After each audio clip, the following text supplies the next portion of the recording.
อยู่មួយក្នុងទីក្រុងភ្លឺភ្លាំងនោះច្រើនតែចិត្តខ្ញុំឯកាសម្លឹងមេឃនឹកឃើញមុខម៉ាក់ប៉ាដែលនៅឆ្ងាយនៅស្រុកកំណើតកូនឃ្លាតឆ្ងាយដោយក្តីសង្ងឹមចង់ឲ្យជីវិតបានល្អប្រសើរ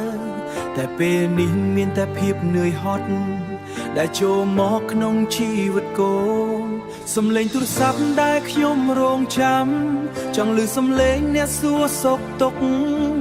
បេះដូងស្រែកសួរលោកពុកពេលគ្មានអ្នកនៅក្បែរអូម៉ែអើយអើយម៉ែកូននឹកអ្នកណាស់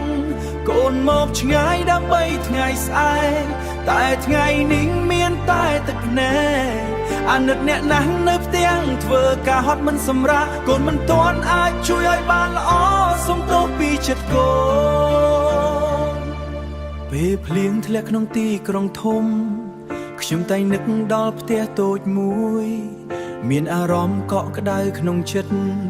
ពេលមានអ្នកទាំងពីរនៅចិត្តអាហារដែលម៉ែធ្លាប់ធ្វើឲ្យខ្ញុំមីក្លិននោះនៅតែជាប់ក្នុងចិត្តឥឡូវនេះមានតែភាពអ្នកឯងក្តីសឹមខ្ញុំមិនដែលបោះបង់ទោះជាយូរលងនៅតែនឹកប្រលប់មកដល់រងចាំព្រឹកចិត្តនៅតែនឹកលោកមានគុណអូម៉ែអើយប៉ាអើយកូននឹកអ្នកណាស់កូនខំប្រឹងទោះបីនឿយហត់ដើម្បីឲ្យអ្នករស់ស្រួលថ្ងៃណាមួយបានប្រសើរថ្ងៃណាមួយបានប្រសើរយើងនឹងបានជួបគ្នាវិញមិនបាច់ឆ្ងាយមកជុំគ្នាដូចមក